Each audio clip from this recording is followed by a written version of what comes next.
Call this meeting of October 3rd, 2022 to order. If you would please stand with us for the Pledge of Allegiance. I pledge allegiance to the flag of the United States of America and to the republic for which it stands, one nation, under God, indivisible, with liberty and justice for all. Sandy, could we have the roll call, please? Councilmember Shippers, Ellenboss, Present. Ingalls, Here. King, Here. Mayor Folkens. Here. This time, if we could have someone make a motion to approve the agenda as it's been presented. I'd make a motion to approve the agenda as presented. Support. Councilmember Ellenboss. Yes. Ingalls. Yes. King. Yes. Shippers, Mayor Folkens. Yes, motion carries.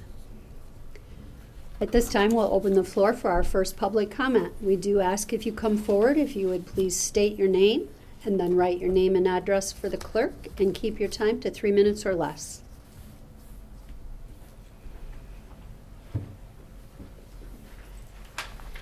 My name is Ian Satchel. I represent the Masonic Building downtown, and I believe that the taxpayers pay enough, and I think that the general fund would be good use of those parking fees. Thank you.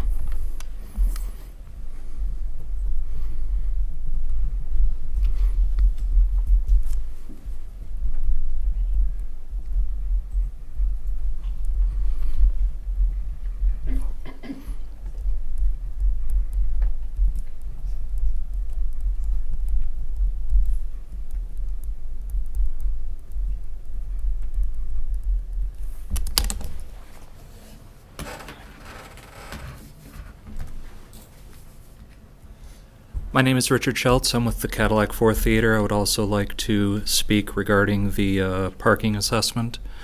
I don't believe that it can be called a renewal when we're adding a 10% increase on top of that. It'd be a new tax on us. With all the tax breaks and all the kinds of businesses, out-of-city developers, et cetera, I'd really like to see everyone stop penalizing us for staying downtown, as well as other businesses that are barely making it at the moment, but are attempting to maneuver through these economic waters, and then we're being told that we're going to have to pay more on this. So thank you for your time.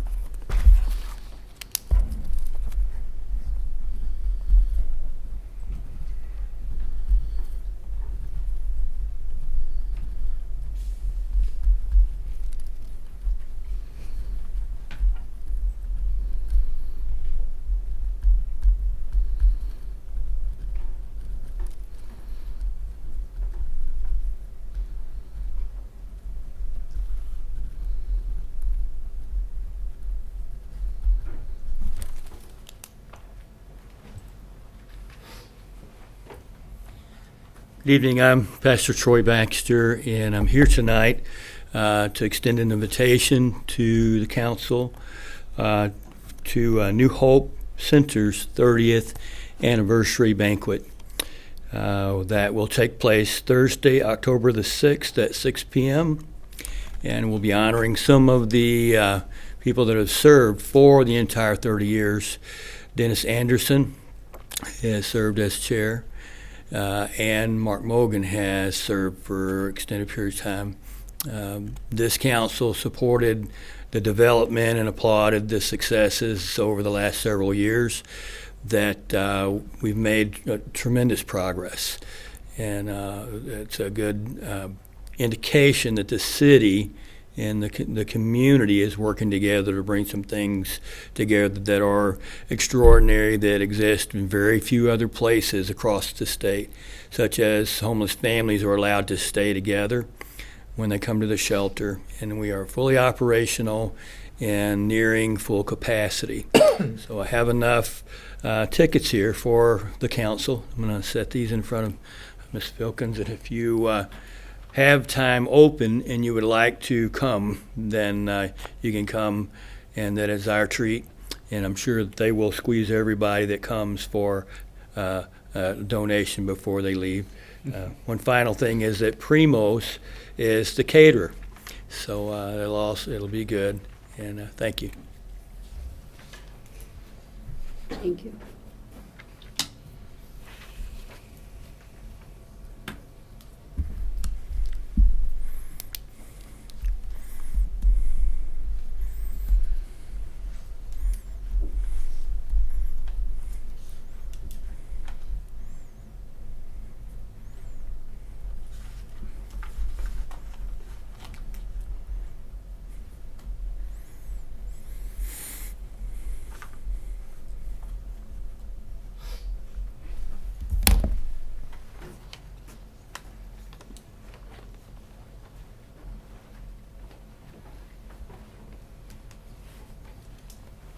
Hello, everybody.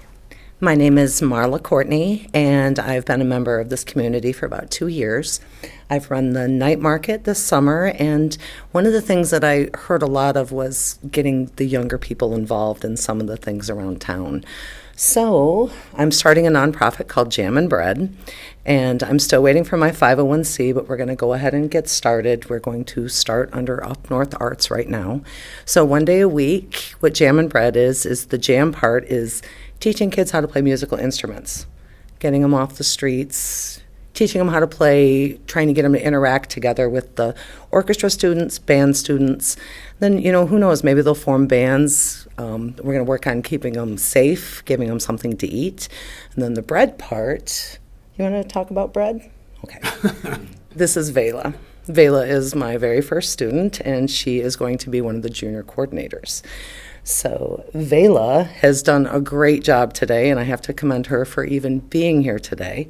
But she's going to represent the bread part, and the bread part is teaching kids how to make products, how to manage their own money, how to market their products.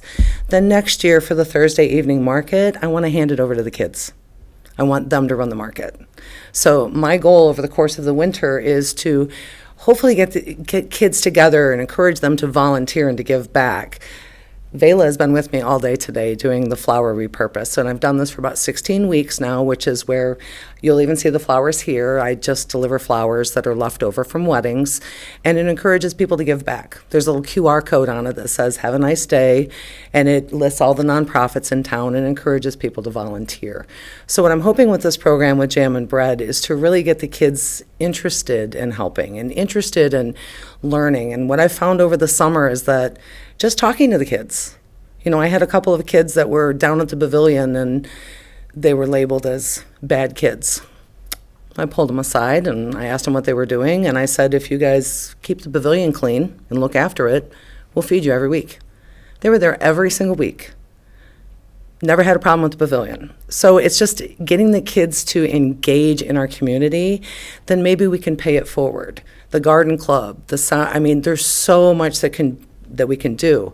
And where this program is right next to the senior center. So I'm really hoping that we can get people that know how to play musical instruments, John Wallace, to kind of come in and, help and mentor the kids. So if anybody wants to spend some time with kids on Thursday night, and it's everything from the music part of it is teaching instruments all the way to sound production, sound engineering, because if we can just create these sparks in these kids, then maybe they can go forward. It's not to give anybody a certificate. It's just to kind of say, hey, this is something fun. Are you interested in it?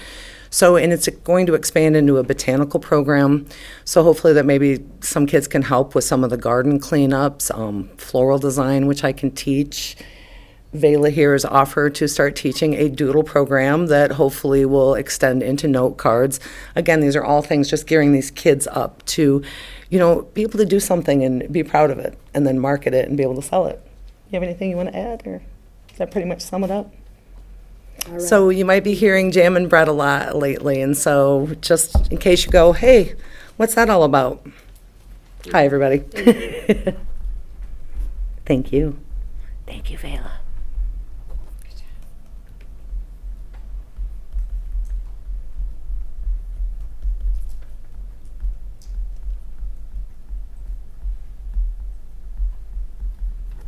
Thank you.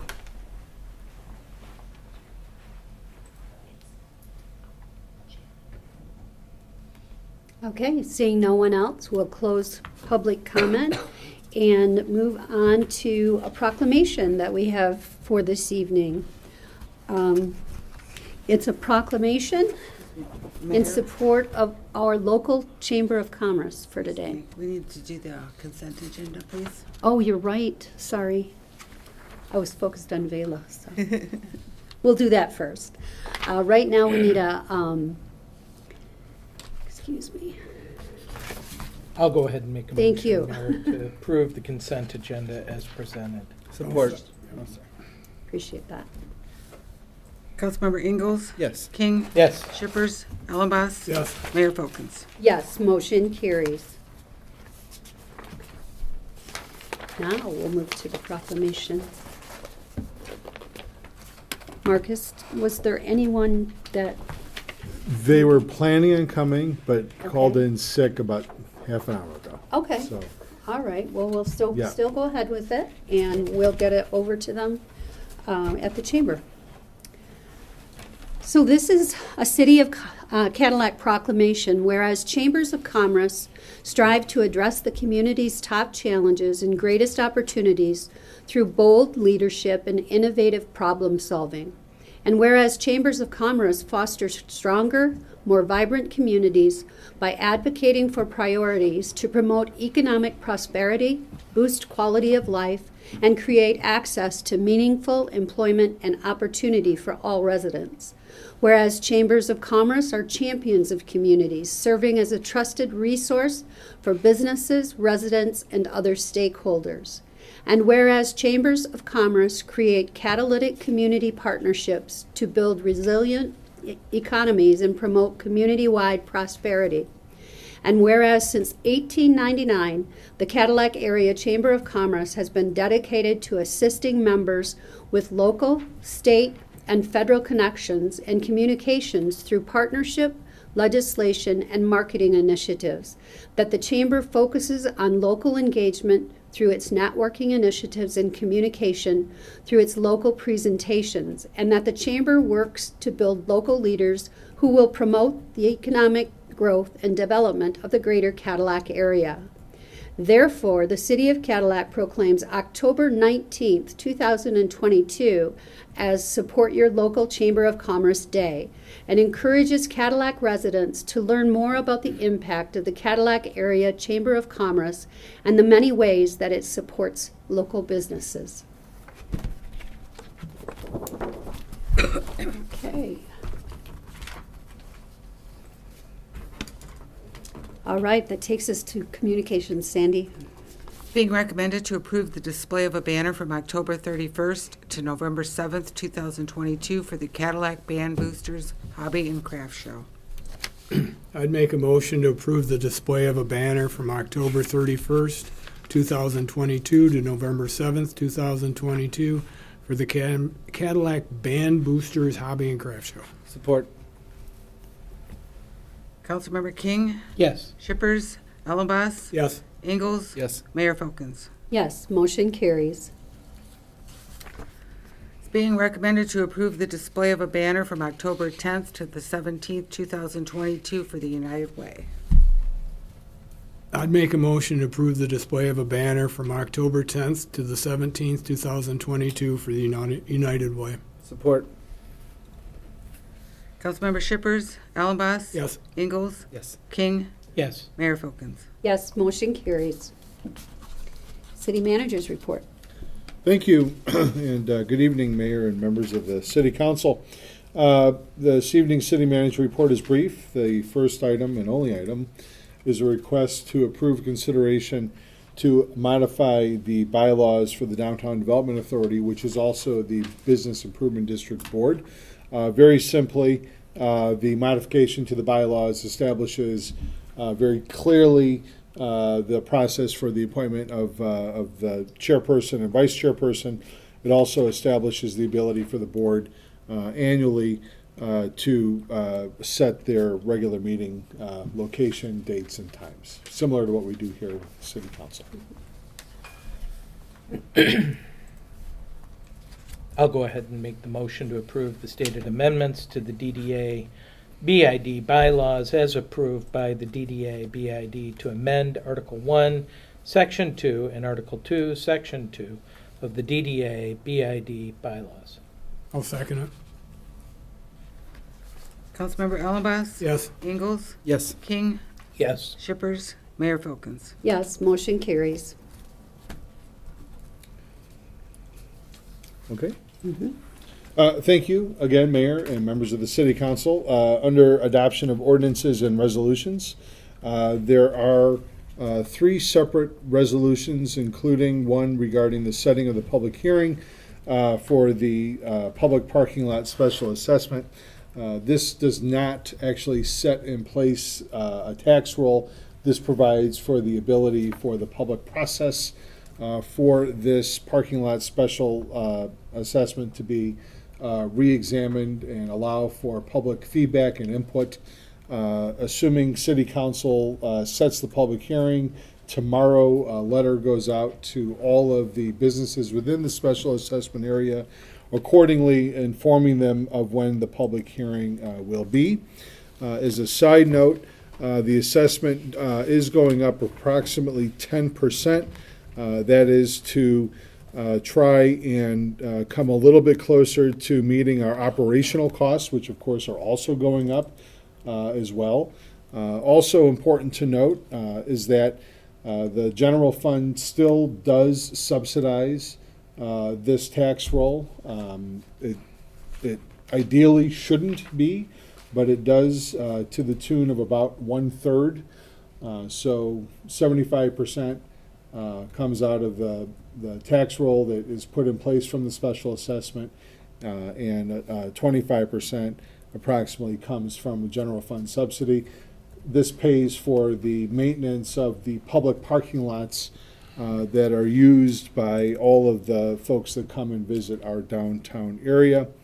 Our community development director and finance director at the public hearing will have a more thorough explanation of how the special assessment works.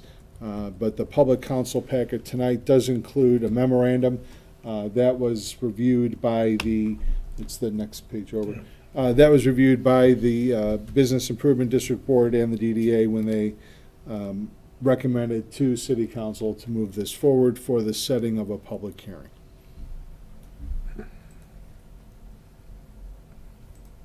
I guess before, there's a little bit of discussion before we set the public hearing. To both Mr. Schultz and Mr. Satchel, this is critical that you guys give your voice and input before we take any action regarding the special assessment, and the city is always open, I think, to discussing, especially when it burdens certain businesses, but without the input of the people downtown who the assessment would affect the most, the businesses and the commercial buildings. We have to have the input to do the right thing. So please, please, please, from tonight till the public hearing, get a hold of Marcus, get a hold of us on council, and give us your thoughts and ideas on it, because we are open to listen. And come back on the hearing, 17th. Absolutely. And Marcus, can I ask that the council is actually provided a copy of what's going to be presented Oh, sure. at that next It'll meeting? be in So the- that we can read it over and kind of digest it? Yep. Okay, Yep. thank Yeah, you. we'll have the roll has to be a part of all the documents. So. Sure, okay, Yep. thank you. All right.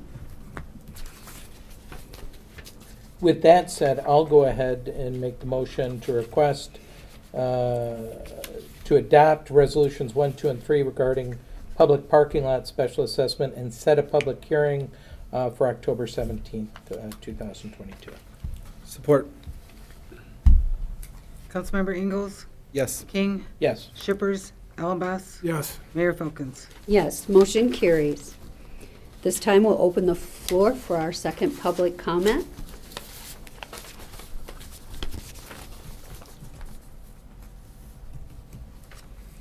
Seeing no one, we'll close public comment and move to good of the order. Does anyone have anything this evening? I guess the mayor and I attended the ribbon cutting for the Trailhead project, which was absolutely positive and fun to go to. Seeing the next day all the people that were posting their pictures to do the fun ride on the trail, I think it's going to be a very good asset to the community, and there were a lot of people involved, and that's what I'll give my spiel again. Stay involved, keep involved, give us your input, because when people give input and we're able to respond, great things happen. So, thank you. And I'll just tag off of that. I actually worked the event on Saturday, and there were people from all over the state. And so it was a fun ride. There was no competition, but people could, the Rotary sponsored people going down to the Turtle Pond, to Tustin, to Reed City. And it was just a great turnout with a lot of positive feedback on what we've done here. So Thank you. Well, I missed the topic of conversation at the last meeting. I wasn't here, but I think it's wonderful Top Children is paying for some pickleball courts. But I was just curious, in that particular setting where it's going, Marcus, I don't think there's been any core drillings done to see what's going on underneath there. That's a problematic area because of the turpentine factory from the 30s and 40s. And it's been about 10 years, but I think we all remember the black ooze that has a habit of coming out down there. So I'm wondering, and also at the same time, has there been any looking at of drains or sewer or water underneath that site? I mean, So I don't know, okay. to be totally honest, council member. Not certain if we would need to do any core drillings based on the type of construction for the pickleball court. Okay. And based on that, we already own the property. If we were acquiring property, I know that we would need to do some additional environmental work, as anybody would acquiring property. Right. I can talk to engineering, and I can get you an answer back Okay. regarding any I mean, of that. Jeff's not here tonight. He might have known part B of that question. Yeah, about the drainage. and Yeah, whatnot. what's going on with any pipes or anything.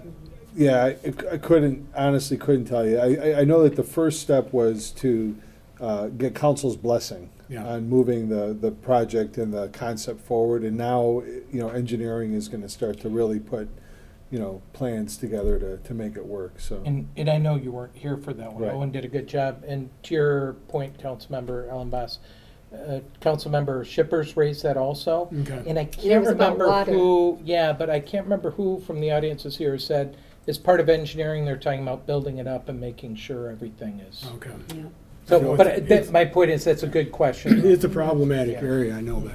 yeah, T, I did bring that up. Okay, thank you. Remember, she's here now. Oh, okay. All right, very good. That's it. Awesome. Okay, anyone else? All right. We do have to go into closed session tonight, so if someone would make a motion to adjourn to closed session. I will make a motion to adjourn to closed session to discuss a written confidential legal opinion with the city attorney. I'll second it. Councilmember King, Yes. Shippers, Ellenboss, Yes. Ingalls, Yes. Mayor Filkins. Yes, motion carries.